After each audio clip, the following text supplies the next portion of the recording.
Allez, bien, on remercie la maman de Léa qui nous a parlé de ce superbe beau métier de fabricante de manège à grande vitesse. Franchement, c'était vachement bien.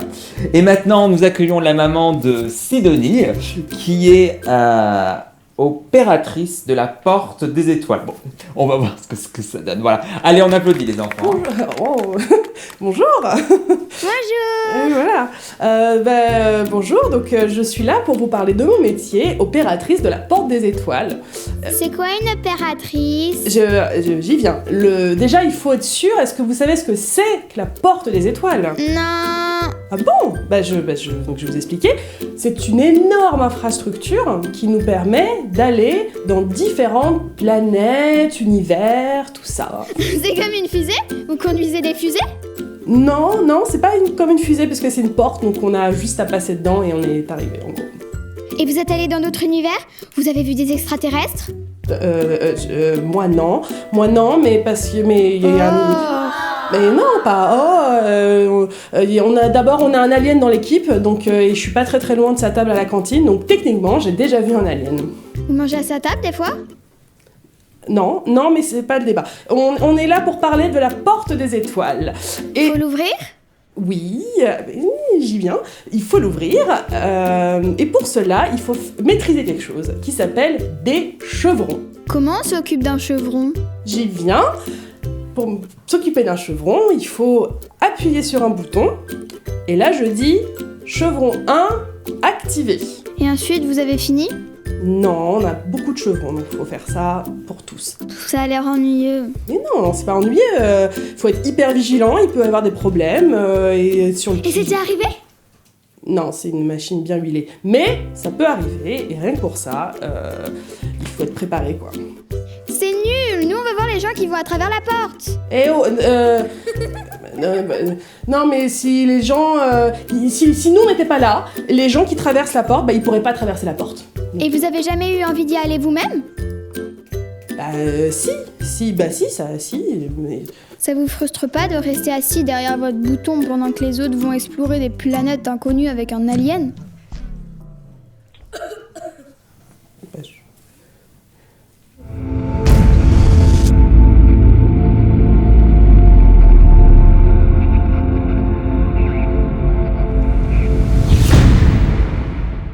Cher petit Goa'uld, c'est un honneur et une grande joie que de vous présenter une grande série de science-fiction, Stargate SG-1. Un honneur.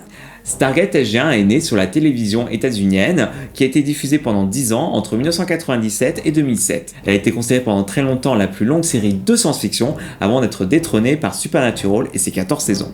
For those of you on your first trip through the gate, you should be prepared for what to expect.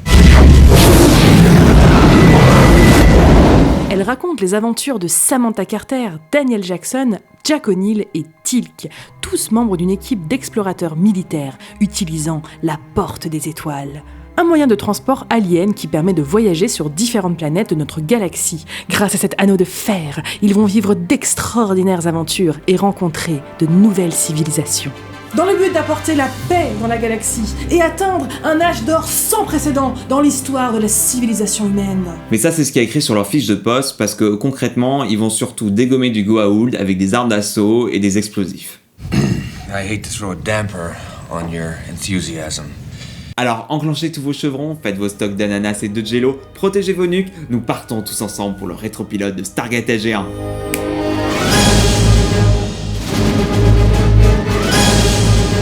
Tous et toutes souvenir d'une série qui semblait être toujours là. Pour moi, c'était Stargate SG-1.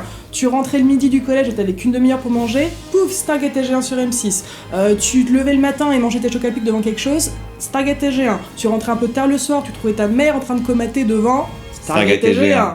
J'ai toujours plus eu l'impression de subir Stargate SG-1 que la suivre ou de la regarder, mais elle a un générique qui te rend super épique si tu l'écoutes en courant après ton RER. Stargate est une série très chère à mon cœur, elle a fait naître le sérivore que je suis aujourd'hui. On s'est tous collés devant l'écran quand ils étaient dans le vortex pour avoir l'impression de voyager avec eux. Mon chat porte le nom du personnage principal, je suis très content d'être là. Oh, here we go. La série Stargate SG-1 a donc démarré en 1997 sur...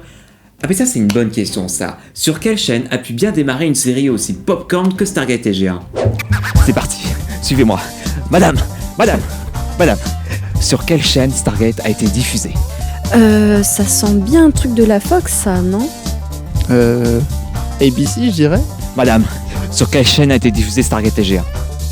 Sébastien, mais c'est moi. Quoique toute cette armée, ça pourrait bien être CBS. M6 Eh bien perdu parce que c'est sur une chaîne premium du câble que Stargate a vu le jour sur Showtime. Oui, Showtime.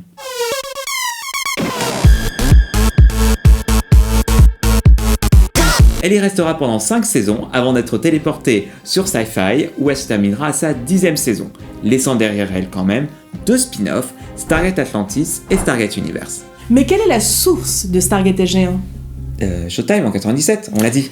Qui a eu cette idée de mélanger mythologie égyptienne, hindoue et celtique Est-ce vraiment pertinent? Qui a inventé cet outil narratif le plus riche de la télévision, qui est la porte des étoiles Oh, regarde, t'as une mise à jour de fanfiction. Qui a inventé le personnage le plus insupportable de l'histoire, qui est Daniel Jackson Oh merde.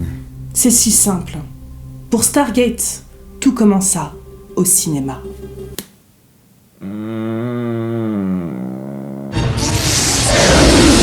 What is that? It's your Stargate. We've opened a doorway to a world we know nothing about. Stargate TG1, c'est avant tout un film qui s'appelle Stargate, la porte des étoiles, ou La porte des étoiles, au Québec, ou bien Stargate, en VO. Le film a vu le jour en 1994. Il fut réalisé par Roland Emmerich. Tu sais, le réalisateur qui adore faire exploser les monuments historiques.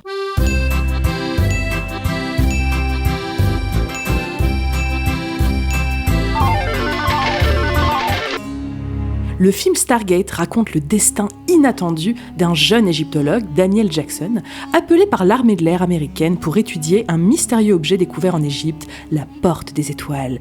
Le film met en place les bases qui deviendront celles de la série. Le fonctionnement de la porte des étoiles, son contrôle par l'Air Force, son lien avec l'Égypte antique et la planète Abydos dans une autre galaxie, mais aussi ses personnages. Le film raconte le destin de Daniel Jackson. Attends, on y vient après. Je disais donc le destin de Daniel Jackson, alors interprété par un très jeune et chevelu James Spader. Les théories de Jackson ne sont pas des plus appréciées par ses confrères, jusqu'au jour où il est contacté par une femme lui proposant un mystérieux projet. Attends. De quoi? Tu vas tout recommencer, mais tu vas... Oui. Le film raconte le destin de Daniel Jackson. Il est jeune, maladroit et porte des lunettes. C'est un orphelin élevé par son grand-père qui est devenu égyptologue et expert linguiste. Mais il a des théories assez farfelues qui lui ont toujours valu le mépris de ses pairs et ça le rend triste.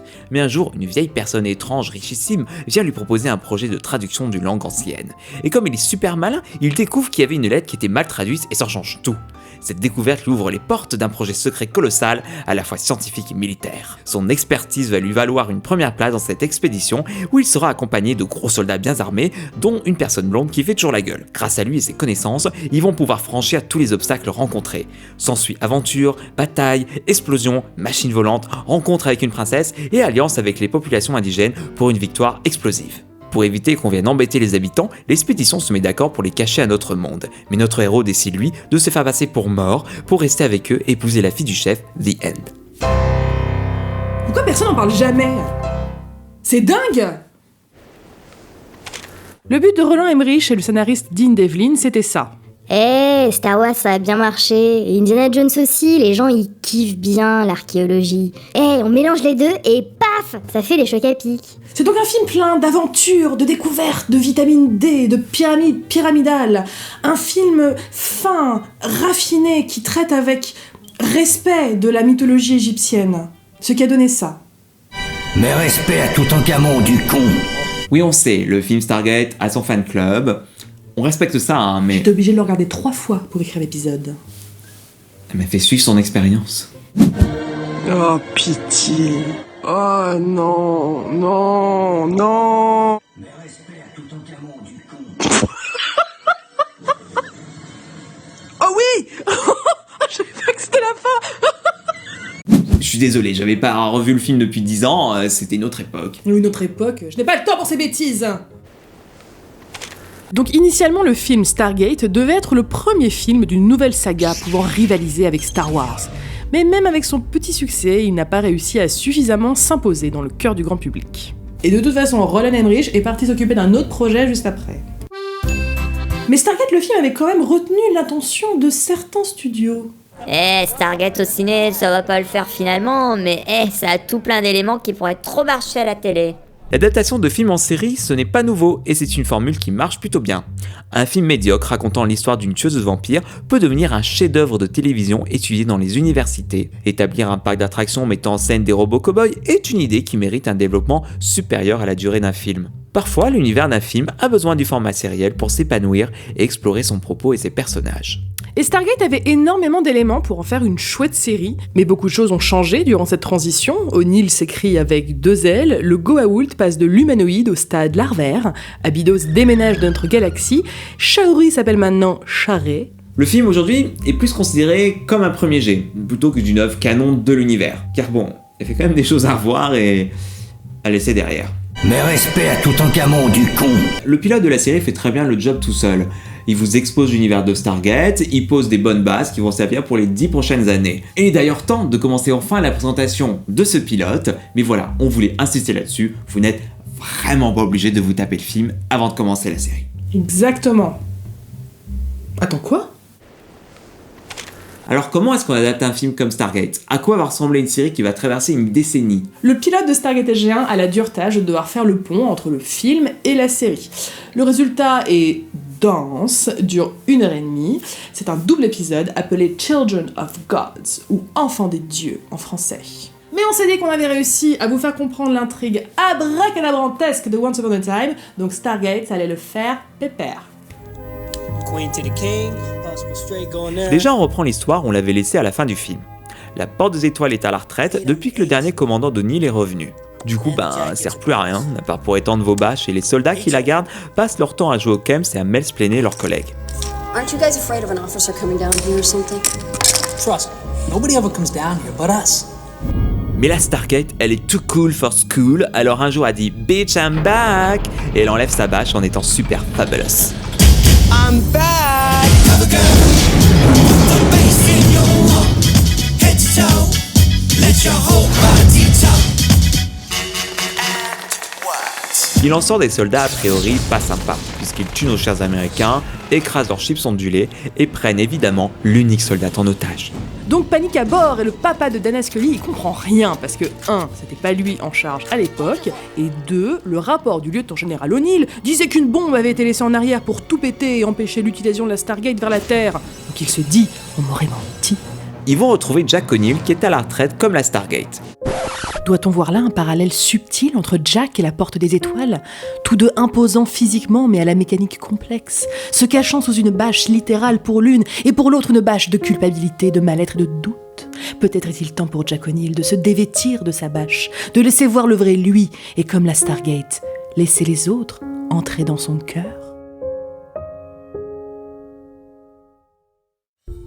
Comme tout bon début de série et Bilbo le Hobbit, le héros tranquille va se voir arraché de sa petite vie et de son télescope.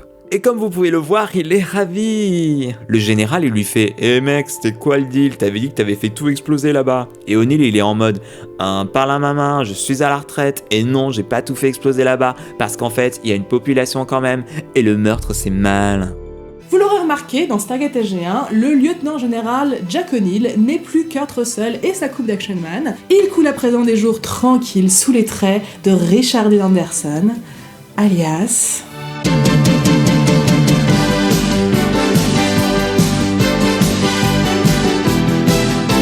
Non, mais pas juste le générique parce que ça met des papillons dans le ventre, c'est aussi pour dire quelque chose.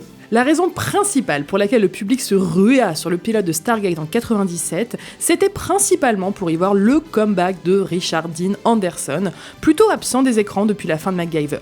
Et même les membres du casting étaient ravis. What's it like to work with Richard Dean Anderson? It's great. Anderson ne pensait pas reprendre un jour le rythme fatigant du tournage d'une série, mais le rôle lui plaisait beaucoup. La seule condition qu'il avait était de rendre le personnage plus drôle et sarcastique. Parce qu'une série entière avec le O'Neill du film, ça allait vraiment pas le faire. Mais respect à Toutankhamon du con. Le O'Neill Anderson est donc plus relax, plus humain, drôle et attachant. Aussi un peu ronchon par moments, c'est un vrai rayon de soleil. Car oui, si Daniel Jackson c'est Milo dans Atlantis, Jack O'Neill c'est Madame Placard. On va tous crever. Commandant, je crois que vous devriez écouter ça. Nous ne pourrons pas tenir longtemps, mon colonel. Je te rappelle, il y a la fausse blonde qui me court sur le haricot. Près d'Eshtem, Commandant, Tanog. Commandant. Nagib. J'ai exactement le même problème avec la choucroute. À l'intérieur de l'antre du Léviathan, Commandant. vous trouverez enfin le passage qui mène à la porte. Commandant. Qu'est-ce que c'est? Un troupeau de baleines? Non, plus gros. Ben, mon vieux, j'ai bien fait de venir. C'est un son métallique. Peut-être un écho provenant des rochers. Vous voulez mon boulot? Ça me fera les vacances. On peut rentrer à la maison. O'Neill est aussi un personnage qui porte en lui le traumatisme de la mort de son jeune fils, qui s'était tué en jouant avec son arme à feu laissée dans la maison. Cet aspect du personnage était à peine évoqué dans le film. Dans la série, le jeu subtil d'Anderson nous rappelle souvent le lourd fardeau que porte ce personnage, le rendant plus humain à nos yeux. I think in her heart she forgave me for what happened to our kid. She just couldn't forget. And what about you? I'm the opposite. I'll never forgive myself. But sometimes I can forget. Son aventure à Abydos lui a fait remettre toute sa vie en perspective. Il regarde les étoiles, il pêche, il a de l'humour. C'est un O'Neill qui a débuté sa guérison au début de cet épisode. Et je ne sais pas, mais faire jouer un personnage ayant subi les dommages de la possession d'armes à feu par l'acteur de MacGyver, un personnage anti-armes, a une force assez appréciable. One little piece of advice, Major. Get re-asked to NASA. That's where all the action's gonna be. De retour au QG, le SGC, on essaie de comprendre pourquoi les gars de Fort Boyard sont passés par la porte. O'Neill et son équipe décident de retourner rapido sur Abydos pour voir ce qui s'y passe et prendre des nouvelles des Atlantes, des Abydosiens. Le général Hammond réunit toute la bande du premier film et leur annonce l'arrivée d'une nouvelle membre de l'expédition. Et voilà qu'arrive le changement le plus révolutionnaire par rapport au film. Une personnage avec plus de 3 répliques, truc de ouf. Elle est pilote militaire, elle est scientifique, elle est experte en la porte des étoiles. Mesdames et messieurs, la capitaine Samantha Carter. Captain Samantha Carter reporting, sir. Sam est interprétée par Amanda Tapping, une actrice canadienne. Par le passé, elle a joué dans des classiques que vous devez connaître comme The Newsroom et Flash Forward. Une plus petite Borton en bonne patriote. At Tim Hortons, we emphasize freshness and taste. You'll probably love our new oat bran muffins. Et elle a eu l'honneur d'incarner une aventure d'un soir du sexy Skinner de X-Files. Bon, elle est morte la minute suivante. La popularité du personnage de Carter est égale à celle de son actrice. À l'âge de 32 ans, Stargate a bouleversé sa vie et sa carrière. Amanda est connue comme étant très généreuse et toujours à l'écoute de ses fans, reconnaissante et humble auprès de celles et ceux qui ont permis le succès de la série. I'd like to think I've been preparing for this all my life. Elle est la seule actrice du casting de départ à avoir eu un rôle récurrent dans tous les spin-offs qui ont suivi Stargate SG-1. Elle est devenue avec le temps le visage de toute une firme. Showrunneuse par la suite de sa propre série, réalisatrice sur vos séries fantastiques préférées, Amanda Tapping mérite bien son titre d'impératrice de la science-fiction à la télévision. That's me. La popularité du personnage de Samantha Carter n'est pas due au hasard. On peut dire qu'elle incarne un peu le spectateur plongé dans la série. Elle est curieuse, enjouée, passionnée. Elle est un peu nous si on était plongé dans de nouveaux univers. Elle est tellement cool, mais je sais pas ce qu'il vous faut de plus. Elle a même fait exploser un soleil une fois. You know, you blow up one sun and suddenly everyone expects you to walk on water. On n'a pas vraiment le temps de développer toutes ses relations avec ses coéquipiers, sa relation fraternelle avec Daniel et Teal'c, celle ambiguë avec O'Neill. Mais il est émouvant de voir ce petit échange entre Sam et Jack lors de son premier voyage à travers la porte, qui résume toute leur dynamique et annonce comment le personnage de Carter va grandir dans la série et dans nos cœurs. You know, you really will like me when you get to know me. Oh, I adore you already, Captain. You can actually see the fluctuations in the event horizon.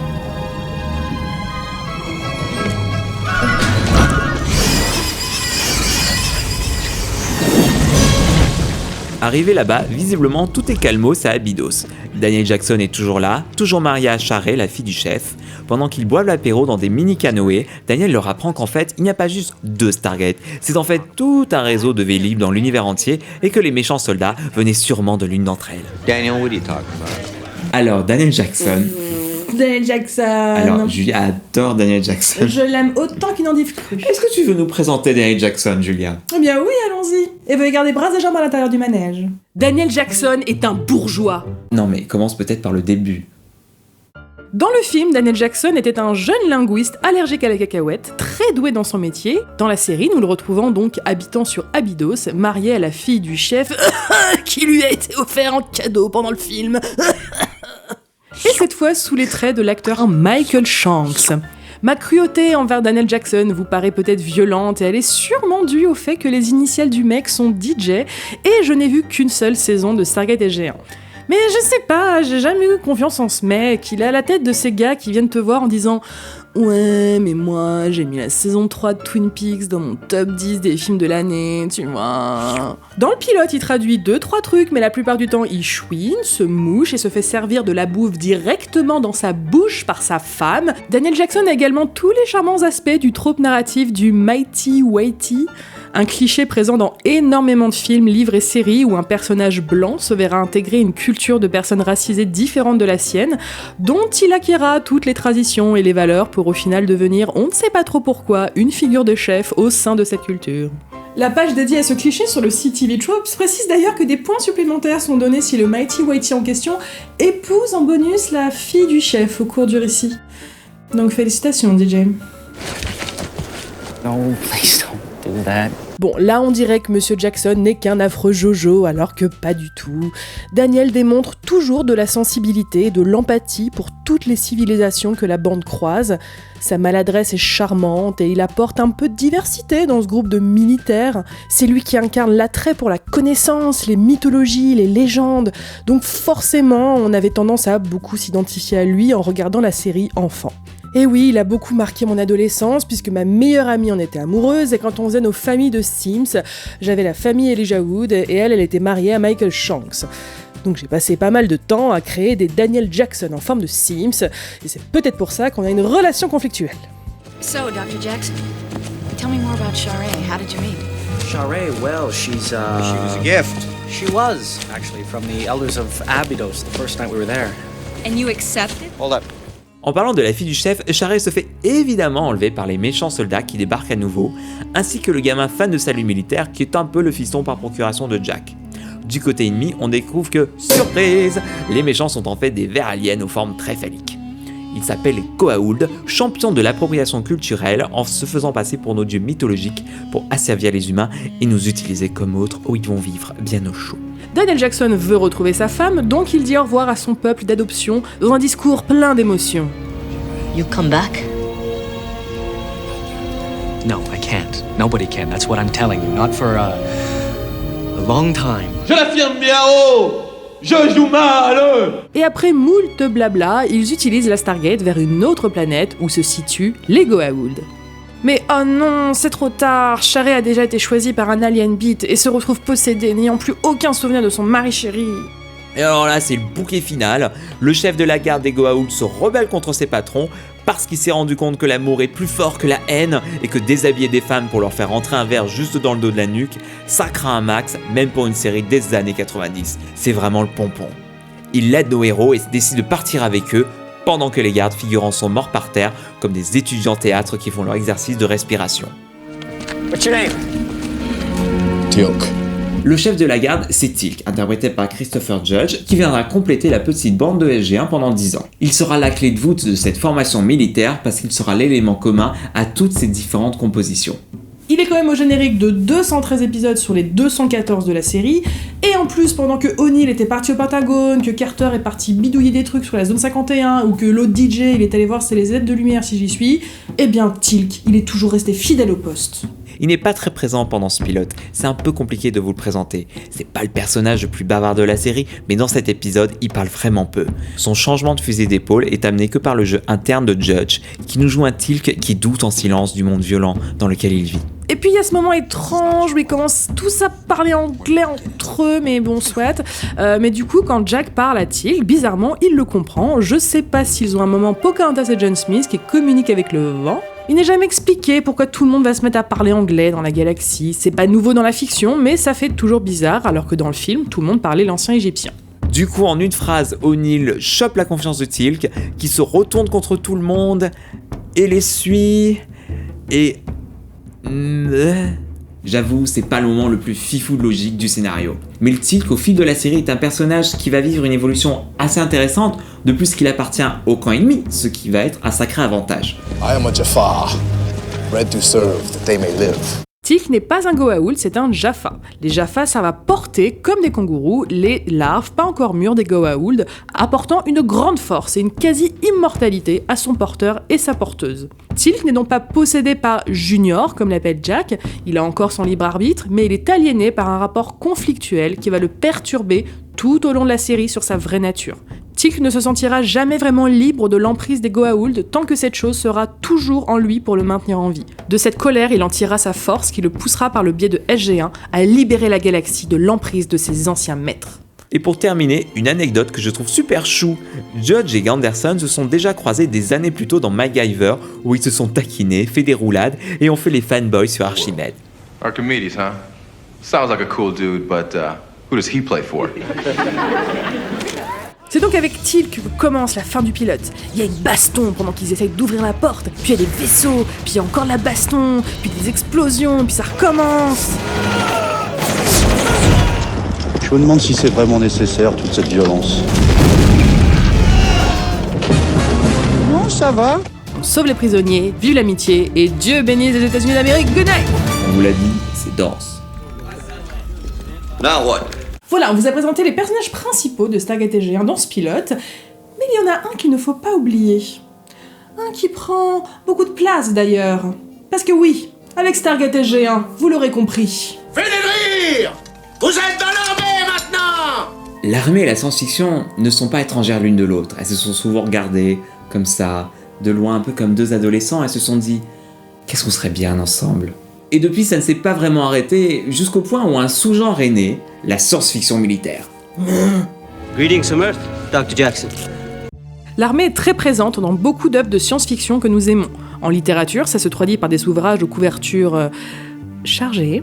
On ne compte plus les jeux vidéo qui combinent les deux genres, les films et bien sûr les séries.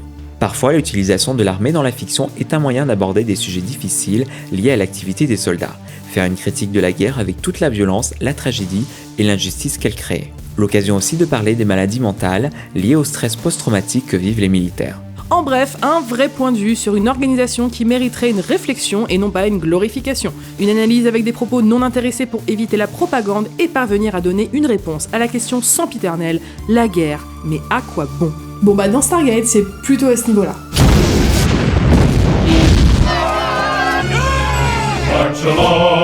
Donc non, ce n'est pas dans SG-1 qu'on trouvera le propos le plus subtil sur les corps armés états-uniens, et ça se ressent dans ce pilote. Ici, la BO ressemble à une pub pour l'Air Force qu'on vous passe pendant votre journée d'appel. Et que ça y va avec les titres, Captain. Major. General. Colonel. les dismiss. Et on va prendre le temps d'expliquer le fonctionnement d'une arme, et tout se déroule quasi uniquement dans l'enceinte d'une base militaire. Si on compare avec Star Trek, celle-ci aussi utilisait des éléments militaires, au sein de Starfleet et de l'Enterprise. Les saluts militaires, les crânes, les uniformes, mais l'histoire et les enjeux de la série étaient quand même différents. Les personnages avaient pour objectif l'exploration, la découverte de nouvelles connaissances en respectant toujours les différentes cultures rencontrées et n'intervenant jamais dans leur fonctionnement. Dans Stargate, on est plutôt dans un contexte de guerre ouverte et permanente entre l'armée US et les méchants aliens. De plus, Stargate a une expression qui veut que quand un Goa'uld meurt, un autre plus puissant le remplace, on est dans une promesse d'un cycle de violence sans fin. Alors même si dans ce pilote, Samantha Carter a des émojis cœur à la place des yeux dès qu'elle découvre un lieu nouveau avec plein de trucs à bidouiller, le but principal de l'épisode est de combattre militairement une race entière d'aliens inconnus et se protéger d'elle. Il est important de préciser que la véritable armée états-unienne fournissait quand même pas mal de ressources à la production. Il y avait un consultant toujours disponible pour relire les scripts et s'assurer qu'ils étaient conformes à la réalité du fonctionnement de l'armée, comme par exemple comment saluer, quand le faire, comment tenir une arme. Ils ont également donné accès aux forts militaires de Cheyenne Mountain pour tourner des plans extérieurs réutilisés tout au long de la série. Il y a même 2 Gugus qui sont venus faire une caméo dans un épisode. On dit pas là que Stargate SG-1 était manipulé par l'Air Force et servait de propagande pro-armée, mais il faut savoir que l'armée n'offre pas ses services à une œuvre qui ne la présente pas sous une lumière positive. L'armée US n'a ni le pouvoir ni le droit d'interdire une œuvre qui la critique, mais elle ne la soutiendra pas dans sa conception et ses œuvres se débrouillent sans elle. Le fait que Stargate ait bénéficié de ces aides a eu un impact indéniable sur la façon dont elle a écrit et filmé l'armée au fil de ses saisons, et on ne peut l'ignorer. L'armée est-elle un personnage dans Stargate SG1 ? Peut-être. Si on parle d'un personnage qui est juste là pour faire joli, qui apporte de jolis costumes et qui n'a pas de propos politiques forts à énoncer, alors oui, l'armée est un personnage de Stargate SG1. L'armée est à Stargate, ce que Dario est à Game of Thrones. Damn it, it's cold. Avant de conclure, nous l'avions fait avec Star Trek, alors pourquoi ne pas le faire avec Stargate SG1 ? Pour notre dernière partie, c'est le moment d'en parler. Souvenez-vous, dans le pilote de Star Trek, elles étaient au nombre vertigineux de 3. Et nous voilà 31 ans plus tard et elles sont 3. On a la soldate capturée qui n'a même pas de nom, il faut vous traîner jusqu'à IMDb pour savoir qu'elle s'appelle Carol. Carol. On a Charé et puis bien sûr Samantha Carter. Donc oui, c'est pas vraiment dans ce pilote que vous trouverez la représentation féminine la plus fifou de votre vie. Charé a très exactement 3 répliques en 1h30 d'épisode, et quelle réplique! Goodbye, my Daniel. I'm not afraid of you! Le pilote est rempli de plein de moments gênants comme cette nudité frontale gratuite et inutile. Cette scène du harem dans laquelle sont mises toutes les femmes candidates à être choisies par les aliens. A noter que des hommes aussi doivent être choisis pour être possédés par les Goa'uld, mais étrangement eux, on va pas leur mettre une petite lingerie mignonne dans la salle d'attente. Et oui, rappelez-vous. Du côté humain, certaines répliques de Samantha Carter font aussi mal aux oreilles et donnent l'impression qu'elle a un panneau géant au-dessus disant d'elle « Mes dialogues ont été écrits par un mec ». L'Oscar revient à cette réplique entrée dans les annales comme la pire de l'histoire de la télé. And just because my reproductive organs are on the inside instead of the outside, doesn't mean I can't handle whatever you can handle.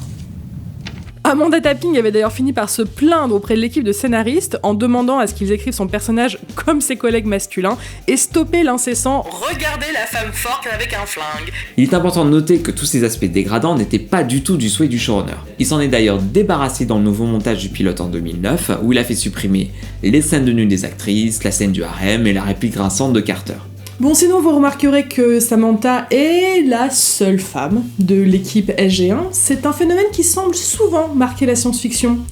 Tenez, reprenons les héroïnes les plus marquantes de ce genre, tous support confondus. Quelles sont les héroïnes de science-fiction qui ont le plus marqué votre vie? Princesse Leia. Ellen Ripley. Dana Scully. Sébastien, mais c'est toujours moi. Dana Scully, Princesse Leila, Ellen Ripley, Black Widow, Samantha Carter, Ciboulette dans Bully le bonhomme de neige. Elles sont souvent intelligentes, fortes mais vulnérables, savent se défendre et elles sont seules, entourées exclusivement d'hommes, le plus souvent. Really white! On appelle ce cliché le syndrome de la Schtroumpfette. Le terme fut inventé en 1991 par la journaliste Catapolite dans un article pour le New York Times, où elle regrettait le manque de modèles féminins pour sa fille de 3 ans dans les films ou livres qu'elle avait autour d'elle. Elle s'intéresse à l'impact négatif que ce manque de représentation a sur les enfants qui demeurent jusqu'à leur vie adulte, que masculin est la norme et féminin une exception, et que seuls les hommes peuvent vivre de passionnantes aventures n'acceptant qu'une seule femme dans leur club privé. Le syndrome de la Schtroumpfette renforce l'idée qu'il peut avoir plusieurs versions d'hommes, mais que les femmes se résument toutes à la femme. Le plus souvent avec un nœud dans les cheveux chez les enfants. Et cette femme est 99% du temps, comme on peut le voir, Really white! non seulement la femme sera seule entourée d'hommes, mais elle sera blanche, jeune, mince, répondant aux standards de beauté jugés acceptables par la société et souvent écrite par des hommes.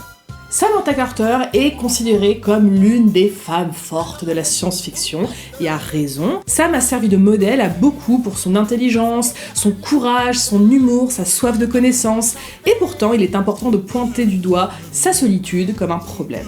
Un problème qu'Amanda Tapping relève elle-même aujourd'hui quand elle discute de son personnage avec d'autres actrices de la firme. Well, no, and that's interesting because for so long you were the only female on Stargate, and here we are. We've got 3, and then we've got a supporting cast of females as well. I envy that because, like, just sitting in your trailer before we came out here, just that, like. The girlfriend. Yeah. Évidemment, n'oubliez pas les épisodes avec les autres personnages féminins marquants de la série, comme la docteure Janet Fraser et Vala qui a rejoint SG1 dans les dernières saisons. Carter est majoritairement seule dans Stargate, les moments où elle ne l'est pas sont toujours des exceptions et jamais la norme.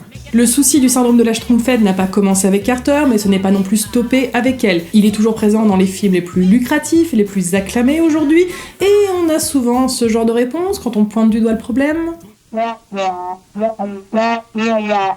Des progrès sont faits au cinéma et encore plus à la télévision, mais il reste encore pas mal de boulot à faire. Mais connaissant Samantha Carter comme nous pensons la connaître, Je suis sûr qu'elle serait d'accord avec nous.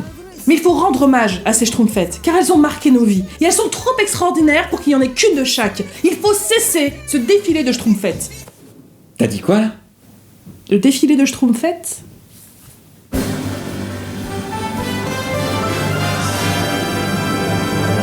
Souvent badass, mais sensible et jeunette.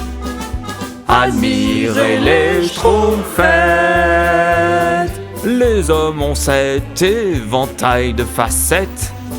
Mais ces mesdames vont se contenter. Une femme peut toutes les représenter. Elles sont partout, si c'est pas merveilleux. Écrites par des messieurs.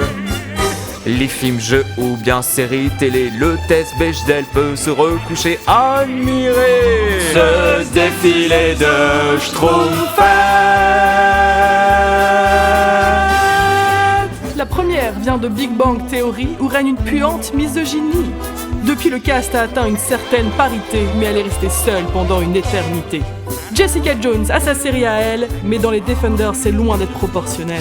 Et sachant qu'Iron Fist a le charisme d'une table, ça rend la chose encore plus insupportable. Jen Barber a de l'ambition, dans The IT Crowd, elle attire beaucoup l'attention, et pourtant, entre son boss, deux geeks et un gothique, ça a de quoi rendre assez sceptique. Admirez ce défilé de Schtroumpfettes. Brillante, courageuse, sassy et radieuse.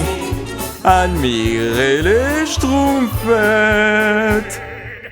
Toutes les femmes sur Terre sont uniques, chacune d'elles complexe et magnifique. Nous méritons plus que ces clichés et bien plus de diversité. Regardez, oui, admirez ce douloureux, disgracieux, désastreux, malheureux défilé de Schtroumpfettes.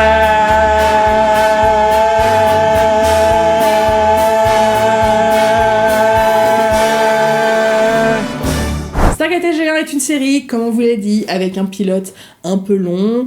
Il est dense, un peu fouillis, un peu monocorde et inégal dans son action.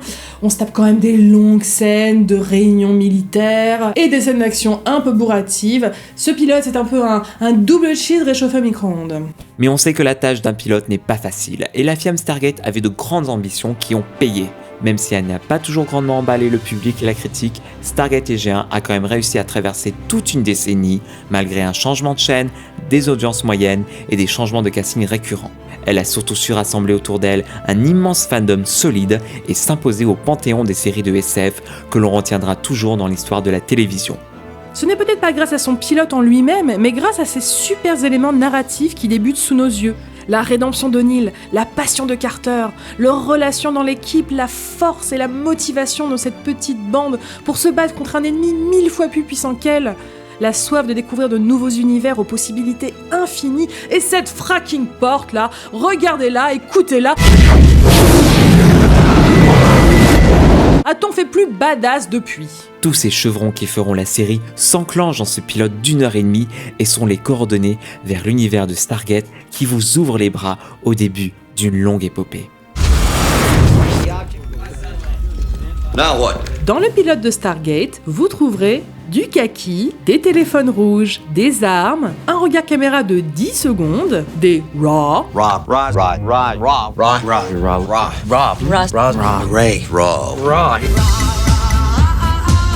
Le premier Jaffa Cri. le Jaffa Cri. Ah, c'est toute une histoire le Jaffa Cri. Donc voilà, travailler sur ce pilote a été un peu doux amer, voir cette violence inutile et banalisée, ce traitement des personnages féminins, c'est un peu dur après de vous amener à faire voir la série. Mais j'ai pu retrouver toutes les petites choses qui m'ont bercé à dos, et je suis très content de vous les avoir partagées, et nous espérons avoir fait honneur aux fans de Stargate que nous avons été, et bienvenue aux futurs sériphiles qui décident de se lancer dans cette superbe aventure. Ouh, ça c'est fait. Introduire Stargate là, c'était pas évident. Ouais, mais il y a plein de choses intéressantes à dire au final. Oui, puis on a pu dire du bien de Samantha Carter. Oui, Daniel Jackson. Quoi ? C'est ironique. Ah non, pas du tout. T'aimes bien Daniel Jackson? Bah oui, parce que c'est mon personnage préféré. J'ai dû confondre. Bah oui. J'ai faim, on va manger des chocs à pic.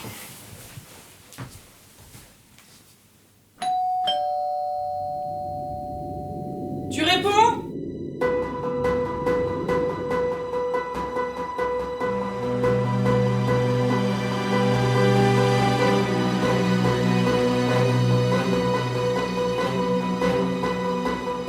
C'était qui ? Rien. Non, rien. Il n'y a rien. Personne. Bon, tu viens ? On a du travail pour le prochain épisode. Oui. Beaucoup de travail.